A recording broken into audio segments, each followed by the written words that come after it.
रस्ते अपघातांचे अनेक video social मीडियावरती व्हायरल होत असतात। यामध्ये काही अपघात हे वाहन चालकाच्या चुकीमुळे होताना दिसतात, तर काही अपघात हे दुसऱ्याच्या चुकीमुळे घडत असतात। असाच एक व्हिडिओ सोशल मीडियावरती समोर आलाय, जो अक्षरशः अंगावर काटा आणत आहे।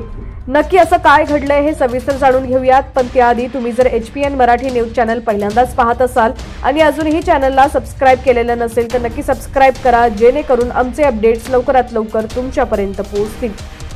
तर ही घटना घडलेली आहे रविवारी सकाळी कोस्टल रोडवर एका लॅम्बोर्गिनी कारचा भीषण अपघात झाला। हा व्हिडिओ एक उदाहरण म्हणून देखील समोर आलेला आहे, ज्याला पाहून तुम्ही अति वेगात गाडी चालवताना 100 वेळा विचार कराल।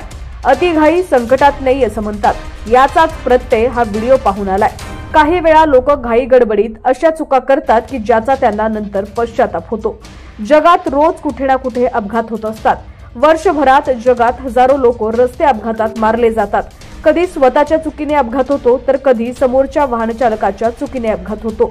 कधी ड्रायव्हरला डुलकी लागते, तर कधी गाडीवरील नियंत्रण सुटतं, तर कधी गाडीचा वेग अधिक असल्याने अपघात घडतात।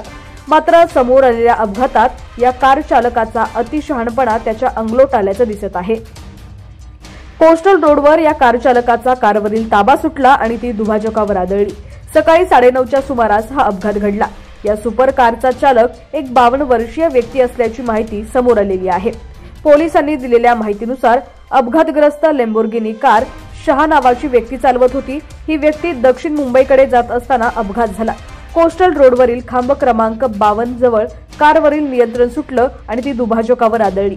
सुदैवानं चालक शहा यांना मोठी दुखापत झालेली नाहीये। या अपघाताची नोंद वरळी पोलीस ठाण्यात करण्यात आलेली आहे।